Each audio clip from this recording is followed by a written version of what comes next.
live show on Wednesdays in South Florida. Always my pleasure to introduce my co-host, Alina Meledina and Scott Benson. How we Hey, doing? Ted. All right, you guys ready to talk all things South Florida real estate and mortgages? Let's Absolutely. do it. Let's do it. Let's Absolutely. do it. Awesome. So, Alina, we're already halfway through the year, and it seems to me that things have really slowed down because of the lack of inventory. Is that still what you're seeing, or what are we seeing now since the last week we spoke? Well, it's a summertime. Summertime in Miami, except last year, because last year was very unusual with a very low interest rates, and everyone is grabbing whatever is available. Right now, we are looking at people that just love the city, too hot, and will be coming back from all the vacations in August, September. So that's when people start looking again for real estate in Miami, and then it's accelerates in November, December. A lot of people trying to buy a property before the high season. As I mentioned when I spoke with you, Ted, that a lot of high-end real estate agents remove their properties from sale during the summer. And you will see it a lot in Palm Beach. And that's different. That's different from other parts of the country. That must be Florida Pacific because of the heat. Because traditionally, as summer goes around, school's out, a lot of people are buying. It seems that the buying season starts in spring, kind of rolls through towards the holidays, and the holidays it shuts down. But you're saying in Miami, it sounds like it's almost opposite. Miami summer, as I said, except last year, because last year was different from any years in real estate overall. So yes, summertime is our vacation time. Got it. Scott, you look leaner. Is this a leaner version of Scott? Have you been dieting over the summer vacation? Oh, he just missed my compliment. Did you hear it, Alina? Am I frozen? No, you're not frozen. Maybe it's a filter, No? Scott, are you there? It's not? I think it's an AI version of Scott, and he has no sound. The one time in my 5 years of doing business with Scott, I give him a compliment, and he doesn't hear it. No, I didn't hear it. So, if you said a compliment to me, you have to say it again because I said, Scott, you're it looks like a leaner version of Scott Benson. Have you been dieting over the summer vacation? Well, I am down. I've been doing a combination of the carnivore deal and some other stuff kind of added to the mix. And yeah, I am. I'm definitely leaning out, but I've got a bit further I want to go. And or did you just shave and it's an illusion? Well, I did shave, and that's worth about 10 pounds right there. So that's it. That's it. So, you look great. Oh, thank you. Well, we have to try to class it up because you're always the best looking one in our calls here. So we got to try to do our part. I'll take this compliment. No, not even a close second, but not even. Yes, I agree. So what else is going on in Florida then, Alina? Florida is slow. Thank God we're halfway through the hurricane season, and I'm happening, which is great. We have July, August, September, October. We have like 3.5, 4 months to go. So hopefully we're gonna be good, safe, and that's the only thing that worries me every summer. I'm not really worried about the low season and not a lot of buyers because they always come back. But hurricane is something that we cannot control, and now everything is very quiet.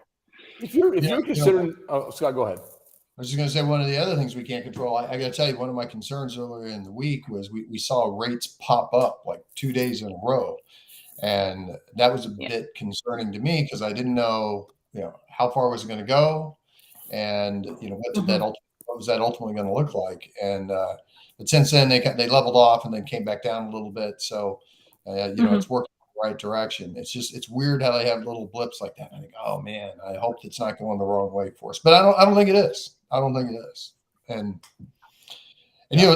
and Ted, one of the things I thought we might want to talk about today, and I don't know how you two feel about this, but Ted and I have been doing a lot of research in terms of what's happening when it comes to communicating with our clients and our potential clients, especially using text messaging, given the new rule changes that are in place. And it's trying to make sure that we adhere to those laws in terms of getting approvals from people before we communicate with them. But it's really interesting because we read some case studies surrounding people that just send a. So let's say somebody reaches out to you on a web page or something that you've set up, and they call you, and you set up an automated reply that says, "Hey, thank you for calling. I'll try you again," and maybe gives them a link to make a meeting for you.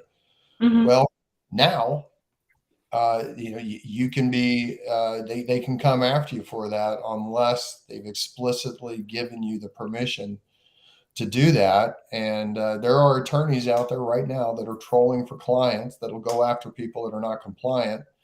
And, Ted has talked to you a number of times about the system we have in place that we've built up for real estate and mortgages. But, we're making our system bulletproof in terms of all of the automated systems to make sure that we're in compliance, because people that go through that process, there's a time period that you have that you can communicate with them. And then if they go beyond that time period, it expires. Everything's off limits again. And we've already seen evidence of people getting potential class action lawsuits and trolls for per text. Yeah, and by the way, Scott, when you were gone, we had Dean come on and do a whole presentation on it. So we won't be up to it. But just to reiterate it, I mean, per text you're fine. And what you're seeing is people will send you a letter, and we have examples of it. Hey, you've messaged me XYZ times. The total liability is $25,000. Let's cut to the chase. Pay me 10. I won't see you, and off we go. And so they're exploiting, and they're unbelievable. We all depend on them and need them, but there's ones that just they the bottom of the barrel there, and they go after stuff like that. So. So what you can and cannot do, you have to get the permission in writing. Like, can I text you, or can I auto text you? Yeah, you can text. It's the automation. It's the automation. So if they come on to your site via contact form, you need to have the disclaimer and all that built in. And I can show you what we have, but you basically say, hey, you give us permission to contact you. And I believe it lasts for 90 days. And then even if you're doing business with them, it's not, like, let's say I'm helping your client do a loan right now for a purchase. I have to get the permission to contact them via automation. Once I have that, I have it. But just because they're a current client doesn't mean I can text them in a year. Ideally, I would have a text go to them a year. Hey, it's Ted, the Real Estate Mortgage Insiders. Really appreciate doing your loan last year. Just a quick checkup to see how your family are doing and if you're still happy with the loan you have. Now I have to send a message to myself to remind myself to send that message and take out my phone and do it. So what was something manually that I was really efficient with, now I have to do manually. So maybe Scott, our next business, we set up a ton of VAs that all they do is send text for us. And and we have the automation go to our VAs. Well, currently, because of this change, and you warned me, first of all, the system that we use stopped working on auto text messages. So I feel so bad for my girls. They text, like, they copy paste. That's what they do for now. Yeah. So that's how we work. Well, we can't even put the mass messages, like group messages. We just copy paste and do it manually for now. Yeah. We'll see how it plays. One of the things we're doing too is we're replacing text messaging with so the system we have. Like, let's say that you were a potential client, and we can have our system queue up your telephone number to call. It calls us, and then it'll say, hey, call Alina about that triplex, whatever the message is, right? So it gives you that message in advance. So you're told why you're calling that person. And then you press 1, the system dials a person. And that way you don't miss the callbacks that you've got programmed in. But it definitely takes a level of automation out of the mix. And, it's going to make it much more interesting in terms of how we apply workflows to make sure that we do it properly within the bounds of all the regulations there. So Ted and our partner Dean, we're spending quite a bit of time to make sure that that's done. So if you ever have questions about it, let us know, because we can help you out. Thank you. Absolutely. Yeah, I definitely am going to have some questions, because I see that you really studied this subject. On another note, Ted, let's announce our webinar. Yes, that is excited coming, about that. And it's very exciting. Please go for it. July. Let me make sure I have the dates. Let me make sure that July 18th. 11 a.m. Pacific Standard, which is 11, 12, 1, 2 o'clock Eastern, right? 11 to 12. It's going to be from 2 to 3:30, 1.5 hours. Yes. Of webinar, where we're going to be explaining and speaking about real estate in Miami, and also the mortgage opportunities, the best rates, the best possibilities, possible scenarios for first buyers, or not first buyers, or maybe second buyers, investors. Absolutely. People that want to buy real estate and also apply for the green cards. So this is our, and we're going to speak a little bit about pre-constructions, the beauty about this webinar, why it's different from YouTube stream, that it's going to be, you can ask any questions you want to. You can text us. We're going to have a group of people responding on some messages or reading us the messages. Awesome. And we will be able to answer all your questions regarding real estate. It's gonna be exciting. I love having the opportunity to educate people and talk to them, answer their questions, especially when it comes to real estate. Obviously, that's our forte. And really talking also about not only the loans, but the advantages of buying, the advantages of real estate investing, how to minimize your tax exposure. There's a lot of things that we can bring to the table to talk to potential investors or just buyers in general, so they understand the benefits of owning an asset in real estate, because that's really what you're doing. Even if you're buying your primary residence, it's still an investment. So very excited about this, Alina. Thank you for including me. July 18th, of course. July 18th from 2 p.m. to 3:30 p.m. Please register. We're gonna send the link on our Instagram and other social medias. You can register ahead of time, and we'll see you there. Yeah, anybody can message us. Anybody can message us directly through our website. We have contact forms, realestatemortgageinsiders.com, and we'll be happy to send you a link to register for the webinar. Okay, awesome. Sounds good. And if you're outside the country, you don't have to be in the United States. So if you're outside the country, we're gonna also speak about mortgages and investment opportunities for people that not green card holders or not citizens, how to apply and get if it's not only your first mortgage, but also if you don't have status in the United States. Sure. Right. Yeah. So you're not limited to being a citizen of the United States to be able to buy a house.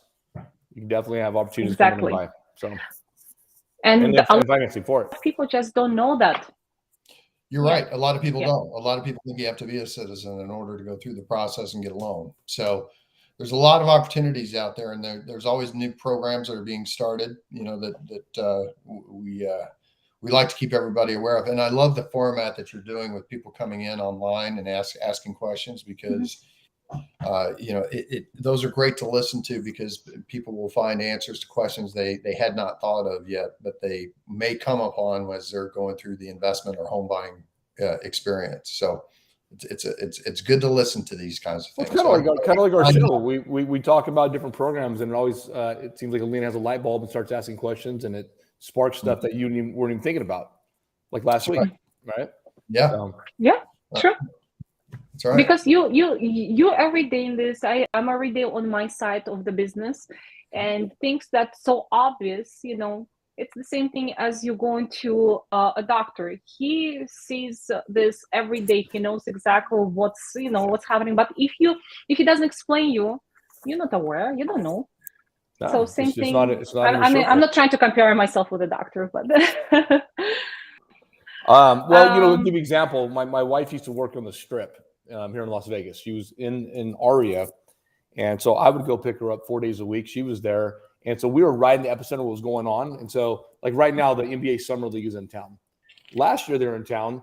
We met all sorts of basketball players and all this stuff. We knew what was going on in the heart of the city. Now I can tell you now that she doesn't work on the Strip. I have no idea what's going on in the middle of the Strip. Life is what it would be if you're just doing your normal day in any community. Unless you're in the epicenter of what's going on, you just don't know what you don't know. So kind of relates to what you're saying. True. Well, speaking of which, one of my very good friends is in Vegas right now. He leads up the recruiting effort for an NBA team, and so this is the time for them to see their recruits go up against other recruits, and some of the a lot of times they're the main everyday players are not there, right? But it's kind of, let's call it the next rung down, and all the new guys that are out there, and it's exciting to watch, and it's really interesting to try to match up with what's going on. One of which is people might be interested in. This is the first time there's ever been an NBA draft where twin brothers were drafted at the same time, and interestingly enough, they were drafted one right after the other. And from what I read about the two of them, there's really absolutely no differential in terms of their playing ability, but they're going to be on two different teams. So it's going to be really interesting to see how. Ouch! This is so strange. I thought they're going to be in the same team. Well, because I thought that one is going to be left, another one is ready. Well, because I think they were drafted like number 4 and number 5 in their round, and and then there's the other really, really interesting draft pick, which is one of the tallest guys that is also wildly coordinated, very strong, very light. I can't think of his name. If everybody looks him up, first round draft pick, 7'6", and an animal on the court, wildly coordinated, and he plays like a point guard. Wow. So I can't wait to see this guy play. I mean, I'm super excited about it. That's going to be a new guy to watch in the NBA. So there is some really cool stuff. Scott, you lost me twice on this little segment. You're one of my good friends is in Vegas. He's there right now. I'm like, duh, you're talking to him. Then you said tall, good looking, strong, athletic. And I'm like, Scott, please, you're embarrassing me. And then you said 7'6". I'm like, well, I'm over 6 feet, but I'm not in the 7 range, and nor I want to be.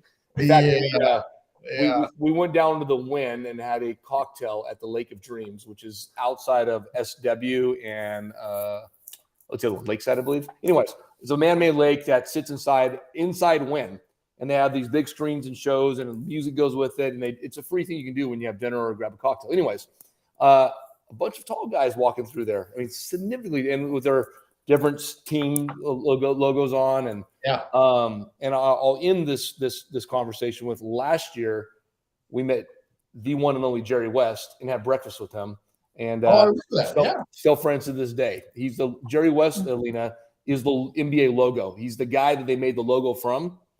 That's Jerry West, and we're fortunate enough to meet him through my wife's work, and they bonded a friendship, and he took us out to breakfast the last day he was in town. So. And I drove him to the NBA thing, so I actually got to be his driver for a day. There you go. So, do we have any amazing neighborhoods to talk about today? We're going to speak about Buena Vista, and the reason why we're speaking about Buena Vista that because hopefully, I'm going to have a nice deal there. I give you the details because it's not yet, but if it's going to happen, it's going to be very exciting. It's a multi-family 30-unit property, and it's going to be right next to Upper Buena Vista. And I'm going to share with you so you can open it. Upper Buena Vista is a shopping place that I just gave you the link. Should be up right So now. yes, you can look at the pictures, and it's very hip. It's very new. It's very like Tulum style with a lot of handmade clothes, meditation things, dancing. It's a very, very interesting. You feel like you're not in Miami. You feel like you're in Tulum somewhere. And this is Wow. a great example, as a lot of places in Miami that were in the middle of very strange neighborhoods just popped up and became to be something very special. Wow. So Wynwood is one of those. It was in the middle of warehouses, and then it became to be our capital of urban art. Then Design District is a great example as well, that 15 years ago, it didn't really, it was nothing even close to what it is right now. And I think that Buena Vista is next because it's very well located. It's close to highways, and it's already happening. You can see it. Wow. And so you potentially going to list a 30 unit for sale, or would you sell individual units? It's very interesting because I know the owner and I know the person that knows the buyers. So I'm in the middle. It's not my listing, and it's probably never going to hit the market. Oh, wow. But it happened that I know both people, from both sides. Sure. And since I'm a real estate worker, I can work it out legally, not having it listed, but being able to help with the transaction. Very nice. And where in Miami is that located at? Buena Vista. Yeah. It's right, if you Google and open it on a map, it's right next to I-95, right in, it's super close to, very, very close to the Wynwood. You can almost walk there. And it's right off the highway. You can open, Buena Vista or Upper Buena Vista. So main district, also by Design District too. The 195. Yeah. What is that on the coast here? Oh, I see. It's super close to all this happening places. So you can see that if you go under the highway, you're going to be in Wynwood. If you go a little bit this way, you're going to be in Design District. Wow.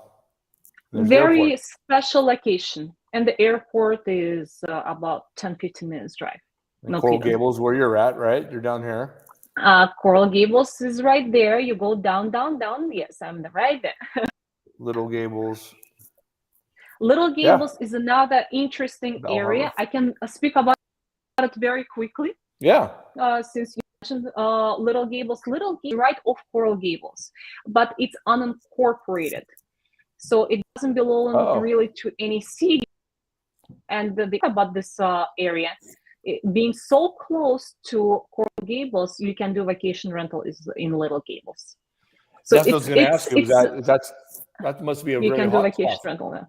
Is that a hot spot? It was a hood spot for many years, and now it's becoming to be very hot spot. Yes, wow. It's not the city; it's little blocks here and a couple blocks there. If you look at it, you can walk all Little Gables within, I don't know, within like 40, not 40 minutes, maybe more, but you can walk around. It's not big. And Scott, you'll be happy to see there's a McDonald's there. Oh yeah, that's My kids ride bicycles there, and I told them you cannot leave city of Coral Gables, and they said it's right there. Said it's not Coral Gables anymore. Wow. So that's good to know. They ride bicycles to McDonald's. Very cool. So Buena Vista is something, if you want to invest, people say like, oh, I'm very late in the game. Everything is super expensive now. You're right. If you're comparing the real estate from 5 years, 10 years ago, prices double. But happens with real estate overall if you in the right city. So prices go up. And the smartest thing to do if you want to get it and not to be too late in the game, to invest in the areas that popping up. Like Buena Vista is happening place. I mean, it's not there yet, but it's gonna be happening place.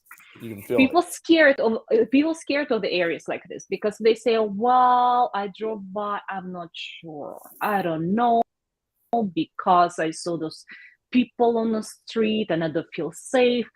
Well, if you look at the map and you realize that it's surrounded by already happening places, sooner or later it's going to move there. If you're looking in a long-term investment, if you don't want to do like, I'm buying today, I'm selling tomorrow. If you're looking at 10, 15, 20 years investment opportunity, instead of investing, and hot areas will go up as well, but areas that were underestimated or not developed yet, that's the areas in the long term that you can really make a lot of money. Look at people that started Wynwood. They bought blocks of the Wynwood for $10 million. Now it's worth over $200 million. How many years passed? 12. Within 12 years, properties that worth $10 million worthing over $200 million. That's very impressive math. It is very impressive. How many of those neighborhoods do you have on your radar in Miami? We have a lot of really small areas. Some of the areas you don't want to stay on a red light. So we have neighborhood, because people, when they look at Miami, they think Miami is, Louis Vuitton, Chanel, Rolls Royces. There are areas that are not like this, and it's very close. I'm talking about if I start driving from my house, within 20 minutes I can be in the area where I don't want to stay in a red light still. Wow. So yes. That's that way in any area, though. I mean, when you can be in Beverly Hills and a couple blocks you're in a bad neighborhood. I mean, that's anywhere, right? Coral Gables, though, very unique because we are Coral Gables as a city, not bad areas at all. Period. We don't have weird neighborhoods. If you go to Coconut Grove, you will see, amazing, exciting streets, and then like a little bit weird streets. You will see it. Not as bad as the areas that I spoke before. For instance, Opaloka. Opaloka is the area that is still, if you like, top 5 most dangerous areas in the United States, something like this. And it's right there. It's very close. So Miami is different. It's very, it's there and it's there. And I guess as any big city. Yeah, you have that in areas in downtown LA. I've seen that a lot in New Orleans. New Orleans is classic, block to block to block, very, very different. And but those are also there's great opportunities when they've got that kind of difference from one block to the next. As you get that whole process of a place kind of upgrading and building out and growing and developing. If you're willing to take that little bit of a risk, right, in the interim period of time, and there's more money moving to the area, that's where you get the largest percentage gains. So not risk free, but that's where the real opportunities I think are. So it's an interesting strategy if you got enough hold time for it. So definitely. Yeah. All right, team. We're up on our 30 minutes. Alina, July 18th, 2 p.m. to 3:30.